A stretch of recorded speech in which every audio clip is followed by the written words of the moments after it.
ನಮಸ್ಕಾರ ರೀ ಎಲ್ಲರಿಗೂ. ಎಲ್ಲರೂ ಹೆಂಗದ್ರಿ? Welcome back to our YouTube channel. ನಾನು ನಿಮ್ಮ ಸುಪ್ರೀನಾ.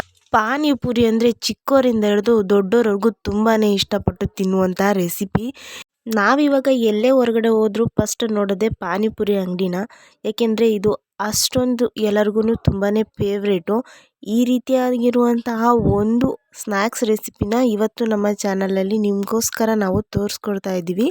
ಇನ್ನೂ ನನ್ನ ಚಾನಲ್ಗೆ ಯಾರೆಲ್ಲ ಸಬ್ಸ್ಕ್ರೈಬ್ ಆಗಿಲ್ಲ ಪ್ಲೀಸ್ ಸಬ್ಸ್ಕ್ರೈಬ್ ಆಗಿ, ಹಾಗೆ ಪಕ್ಕದಲ್ಲಿರುವಂತಹ ಬೆಲ್ ಐಕನ್ನ ಕ್ಲಿಕ್ ಮಾಡಿ ಆಲ್ ಅನ್ನೋ ಆಪ್ಷನ್ನ ಕ್ಲಿಕ್ ಮಾಡೋದನ್ನು ಮಾತ್ರ ಮರಿಬೇಡಿ. ಈ ರೀತಿ ಮಾಡೋದ್ರಿಂದ ನಾವು ಅಪ್ಲೋಡ್ ಮಾಡುವ ಪ್ರತಿಯೊಂದು ವಿಡಿಯೋದ ನೋಟಿಫಿಕೇಷನ್ ಫಸ್ಟ್ ನಿಮಗೇನೆ ಬರುತ್ತೆ. ಹಾಗೆಯೇ ವಿಡಿಯೋಗೊಂದು ಬೇಗನೆ ಲೈಕ್ ಕೊಡಿ.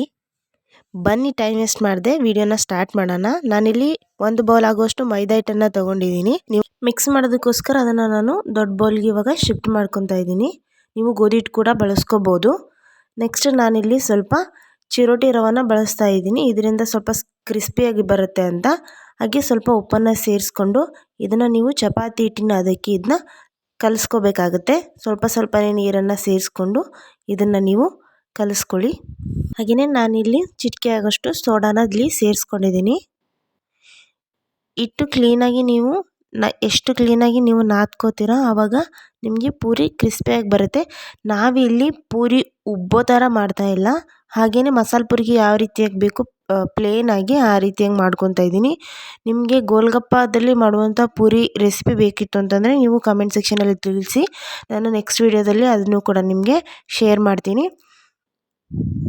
ನಾನಿವಾಗ ಇದನ್ನು ಚಪಾತಿ ಹಿಟ್ಟಿನ ಅದಕ್ಕೆ ಕಲಿಸ್ಕೊಂಡಿದ್ದೀನಿ. ಇದನ್ನು ನಾವು ಕ್ಲೀನಾಗಿ ನಾದ್ಕೋಬೇಕು. ಇದನ್ನು 5 ರಿಂದ 10 ನಿಮಿಷ ನಾನಿವಾಗ ರೆಸ್ಟ್ ಮಾಡೋಕ್ಕೆ ಬಿಡ್ತೀನಿ.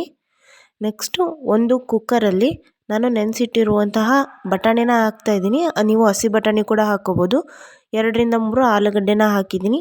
ಹಾಗೆ ಸ್ವಲ್ಪ ನೀರನ್ನು ಸೇರಿಸ್ಬಿಟ್ಟು ಇದು ಪೂರ್ತಿಯಾಗಿ ಸ್ಮ್ಯಾಶ್ ಆಗಬೇಕು. ಅದಕ್ಕೋಸ್ಕರ 4 ರಿಂದ 5 ವಿಸಿಲ್ ಇದನ್ನು ತೆಗೆಸ್ತಿದ್ದೀನಿ. ಮಸಾಲೆ ಮಾಡೋದಕ್ಕೆ ಯಾವ್ಯಾವ ಇಂಗ್ರೀಡಿಯೆಂಟ್ಸ್ ಬೇಕು ಅಂತ ನೋಡೋಣ ಬನ್ನಿ. ನಾನಿಲ್ಲಿ 1 ಕಟ್ ಆಗುವಷ್ಟು ಪುದೀನ ತೊಗೊಂಡಿದ್ದೀನಿ. ಹಾಗೆ 1 ಕಟ್ ಆಗುವಷ್ಟು ಕೊತ್ತಂಬರಿ ಸೊಪ್ಪನ್ನು ತೊಗೊಂಡಿದ್ದೀನಿ. ನಾನಿಲ್ಲಿ ಖಾರಕ್ಕೆ ಹಸಿಮೆಣಸಿನ್ಕಾಯಿನ ಕಟ್ ಮಾಡಿ ತೊಗೊಂಡಿದ್ದೀನಿ. 5 ರಿಂದ 6 ಹಸಿಮೆಣಸಿನ್ಕಾಯಿನ ತೊಗೊಂಡಿದ್ದೀನಿ. ಹಾಗೆ 1 ತುಂಡು ಚಕ್ಕೆ, 4 ಲವಂಗ, 1 ಏಲಕ್ಕಿ, 4 ಕಾಳು ಮೆಣಸನ್ನು ತೊಗೊಂಡಿದ್ದೀನಿ. ಹಾಗೆ 2 ಮೀಡಿಯಮ್ ಸೈಜ್ ಆಗೋಷ್ಟು ಈರುಳ್ಳಿನ ಕಟ್ ಮಾಡಿ ತೊಗೊಂಡಿದ್ದೀನಿ. ಹಾಗೆ 1 ಮೀಡಿಯಮ್ ಸೈಜ್ ಆಗುವಷ್ಟು ಟೊಮೆಟೊನೂ ಕೂಡ ನಾನಿಲ್ಲಿ ಕಟ್ ಮಾಡಿ ತೊಗೊಂಡಿದ್ದೀನಿ. ಸ್ವಲ್ಪ ಚಿಟಿಕೆ ಅರಿಶಿನ ತೊಗೊಂಡಿದ್ದೀನಿ. ನಾನಿಲ್ಲಿ 3 ಬೆಳ್ಳುಳ್ಳಿನ ಸಿಪ್ಪೆ ಬಿಡಿಸಿ ತೊಗೊಂಡಿದ್ದೀನಿ. ಹಾಗೆ 1 ಇಂಚ್ ಆಗೋಷ್ಟು ಶುಂಠಿ ಕೂಡ ತೊಗೊಂಡಿದ್ದೀನಿ. ಹಾಗೆ ಸ್ವಲ್ಪ ಧನಿಯಾ ಪುಡಿ, ಹಾಗೆ ಗರಂ ಮಸಾಲನೂ 1 ಟೇಬಲ್ ಸ್ಪೂನ್ ಆಗುವಷ್ಟು ನಾನಿಲ್ಲಿ ತೊಗೊಂಡಿದ್ದೀನಿ. ನೆಕ್ಸ್ಟ್ ನಾನಿಲ್ಲಿ ಒಂದು ಪ್ಯಾನ್ನ ಬಿಸಿ ಮಾಡೋಕ್ಕಿಟ್ಟು ಅದಕ್ಕೆ ಸ್ವಲ್ಪ ಎಣ್ಣೆನ ಸೇರಿಸ್ಬಿಟ್ಟು ಕಟ್ ಮಾಡಿ ಇಟ್ಕೊಂಡಿರುವಂತಹ ಈರುಳ್ಳಿ, ಹಾಗೆಯೇ ಹೋಲ್ ಗರಂ ಮಸಾಲ, ಅದ್ರ ಜೊತೆ ನಾನು ಶುಂಠಿ ಬೆಳ್ಳುಳ್ಳಿನೂ ಕೂಡ ಇದರ ಜೊತೆಗೆ ಹುರ್ಕೋತಾ ಇದ್ದೀನಿ. ಇದು ಸ್ವಲ್ಪ ಟ್ರಾನ್ಸ್ಪರೆಂಟ್ ಆಗೋವರೆಗೂ ಹುರ್ಕೊಂಡ್ರೆ ಸಾಕಾಗುತ್ತೆ. ಅಂದರೆ ಹಸಿ ಸ್ಮೆಲ್ ಹೋಗಲಿ ಅನ್ನೋ ಕಾರಣಕ್ಕೆ ನಾವು ಇದನ್ನು ಹುರ್ಕೊಳ್ಳೋದು. ಈ ರೀತಿಯಾಗಿ ಹುರ್ಕೊಳ್ಳೋದ್ರಿಂದ ಟೇಸ್ಟ್ ಕೂಡ ತುಂಬಾ ಚೆನ್ನಾಗಿ ಬರುತ್ತೆ. ಇದನ್ನು ಮೀಡಿಯಮ್ ಫ್ಲೇಮಲ್ಲಿ ಹುರ್ಕೊಳ್ಳಿ, ಇಲ್ಲಾಂದರೆ ಬೇಗನೆ ಸೀದೋಗ್ಬಿಡುತ್ತೆ. ಈರುಳ್ಳಿ ಕೂಡ ಇವಾಗ ಟ್ರಾನ್ಸ್ಪರೆಂಟ್ ಆಗ್ತಾ ಇದೆ. ಇದು ಕೂಡ ಹಸಿ ಸ್ಮೆಲ್ ಹೋಗಿದೆ. ಇದಕ್ಕೆ ನಾನಿವಾಗ ಕಟ್ ಮಾಡಿ ಇಟ್ಕೊಂಡಿರುವಂಥ ಟೊಮೆಟೊ ಕೂಡ ನಾನು ಇದಕ್ಕೆ ಸೇರಿಸ್ಕೊತಾ ಇದ್ದೀನಿ. ಇದು ಸ್ವಲ್ಪ ಸಾಫ್ಟ್ ಆಗೋವರೆಗೂ ನಾವು ಇದನ್ನು ಹುರ್ಕೊಂಡ್ರೆ ಸಾಕಾಗುತ್ತೆ. ಇದನ್ನು ನೀವು ಮೀಡಿಯಮ್ ಫ್ಲೇಮಲ್ಲೇ ಇದನ್ನು ನೀವು ಹುರ್ಕೊಳ್ಳಿ, ಹೈ ಫ್ಲೇಮಲ್ಲಿ ಇದನ್ನ ಹುರ್ಕೊಳ್ಳೋಕೆ ಹೋಗಬೇಡಿ. ಇದು ಇವಾಗ ರೆಡಿ ಆಗಿದೆ. ನಾವು ಇದನ್ನು ಇವಾಗ ಒಂದು ಜಾರ್ಗೆ ಶಿಫ್ಟ್ ಮಾಡ್ಕೊಳ್ಳೋಣ. ನೆಕ್ಸ್ಟ್ ನಾನು ಇವಾಗ ಇದಕ್ಕೆ ಹಸಿಮೆಣಸಿನ್ಕಾಯಿನ ಆ್ಯಡ್ ಮಾಡ್ತಾಯಿದ್ದೀನಿ. ಕಟ್ ಮಾಡಿ ಇಟ್ಕೊಂಡಿರುವಂಥ ಕೊತ್ತಂಬರಿ ಸೊಪ್ಪು, ಹಾಗೆ ಕಟ್ ಮಾಡಿ ಇಟ್ಕೊಂಡಿರುವಂಥ ಪುದೀನ ಸೊಪ್ಪನ್ನು ಕೂಡ ನಾನು ಇದಕ್ಕೆ ಇವಾಗ ಸೇರಿಸ್ತಾ ಇದ್ದೀನಿ. ಇದನ್ನು ನಾವಿವಾಗ ಕ್ಲೀನಾಗಿ ರುಬ್ಕೊಂಡು ಬರೋಣ. ಇನ್ನೊಂದು ಕಡೆ ಆಲೂಗಡ್ಡೆ ಹಾಗೂ ಬಟಾಣಿ ಕೂಡ ಕ್ಲೀನಾಗಿ ಬೆಂದಿದೆ. ನಾನಿವಾಗ ಇದನ್ನು ಈ ರೀತಿಯಾಗಿ ಸ್ಮ್ಯಾಶ್ ಮಾಡ್ಕೊತಾ ಇದ್ದೀನಿ. ಇದನ್ನ ಕಂಪ್ಲೀಟಾಗಿ ಸ್ಮ್ಯಾಶ್ ಮಾಡ್ಕೊಬೇಕು.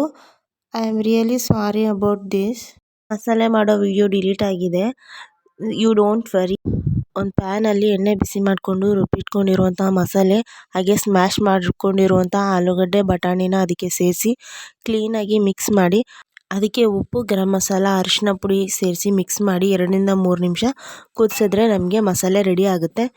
ಹಿಟ್ಟು ಕೂಡ ತುಂಬಾ ಚೆನ್ನಾಗಿ ನೆಂದಿದೆ. ನಾನಿವಾಗ ಇದನ್ನ 2 ರಿಂದ 3 ನಿಮಿಷ ಕೈ ಬಿಡದೇ ಇದನ್ನು ನಾದ್ಕೋಬೇಕು. ಆವಾಗ ಲಟ್ಸೋದಕ್ಕೂ ಕೂಡ ತುಂಬ ಈಸಿ ಆಗುತ್ತೆ. ಇವಾಗ ಇದನ್ನು ಕ್ಲೀನಾಗಿ ನಾನು ನಾದ್ಕೊಂಡಿದ್ದೀನಿ. ನಾನಿವಾಗ ಪೂರಿ ಮಾಡೋದಕ್ಕೆ ಈ ರೀತಿಯಾಗಿ ಚಿಕ್ಕ ಚಿಕ್ಕದಾಗಿ ಪಾಟ್ನ ಮಾಡಿಕೊಂಡು ಅದನ್ನು ಉಳ್ಳೆ ರೀತಿ ಮಾಡ್ಕೊಂಡು ಇಟ್ಕೊಂಡಿದ್ದೀನಿ. ಸ್ವಲ್ಪ ಹಿಟ್ಟನ್ನು ಸೇರಿಸ್ಕೊಂಡು ನಾನಿವಾಗ ಇದನ್ನು ಚಪಾತಿ ರೀತಿಯಲ್ಲಿ ಲಟ್ಟಿಸ್ಕೊತಾ ಇದ್ದೀನಿ. ತುಂಬ ತೆಳುವಾಗಿ ಲಟ್ಟಿಸ್ಕೋಬೇಕಂತ ಏನಿಲ್ಲ, ಯಾಕೆಂದರೆ ನಾವು ಇದನ್ನು ಮಸಾಲೆ ಪೂರಿ ಮಾಡ್ತಾ ಇರೋದ್ರಿಂದ ಇದು ಉಬ್ಬೋ ಅವಶ್ಯಕತೆ ಇರೋದಿಲ್ಲ. ನಮಗೆ ಫ್ಲ್ಯಾಟಾಗಿ ಬಂದರೂ ಕೂಡ ನಡೆಯುತ್ತೆ, ಆದರೆ ಕ್ರಿಸ್ಪಿಯಾಗಿರಬೇಕು, ಆವಾಗ ಟೇಸ್ಟು ತುಂಬಾ ಚೆನ್ನಾಗಿ ಬರುತ್ತೆ. ಅದಕ್ಕೋಸ್ಕರ ನೀವು ಇದನ್ನು ಸ್ವಲ್ಪ ತೆಳುವಾಗಿ ನೀವು ಇದನ್ನ ಲಟ್ಟಿಸ್ಕೊಳ್ಳಿ. ನಾನಿವಾಗ ಈ ರೀತಿಯಾಗಿ ಲಟ್ಟಿಸ್ಕೊಂಡಿದ್ದೀನಿ.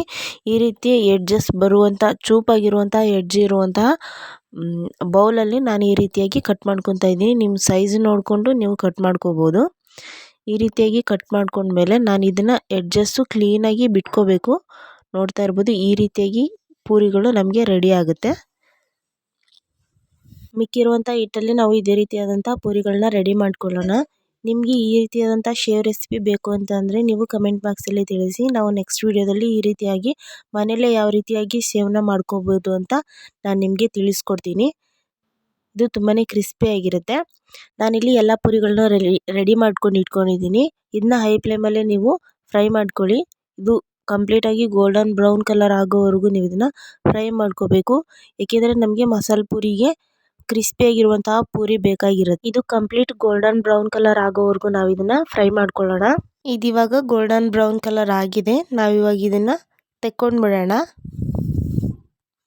ನೋಡಿದ್ರಲ್ಲ ವೀಕ್ಷಕರೇ, ಮನೆಯಲ್ಲೇ ಯಾವ ರೀತಿಯಾಗಿ ತುಂಬಾ ಸಿಂಪಲ್ಲಾಗಿ ಮಸಾಲೆ ಪೂರಿನ ಮಾಡ್ಕೊಳ್ಳೋದು ಅಂತ. ಮಸಾಲೆ ಕೂಡ ತುಂಬಾ ಚೆನ್ನಾಗಿ ಬಂದಿದೆ. ನೀವು ಮನೇಲಿ ಒಂದ್ಸಲ ಟ್ರೈ ಮಾಡಿ ಹೇಗೆ ಬಂತು ಅಂತ ನನಗೊಂದು ಕಮೆಂಟ್ ಮೂಲಕ ನೀವು ತಿಳಿಸಿ. ಇವಾಗ ನಾವು ಪಾನಿಪುರಿನ ಸರ್ವ್ ಮಾಡೋಣ. ನೋಡ್ತಾ ಇರ್ಬೋದು ಪೂರಿ ಯಾವ ರೀತಿ ಕ್ರಿಸ್ಪಿಯಾಗಿ ಬಂದಿದೆ ಅಂತ.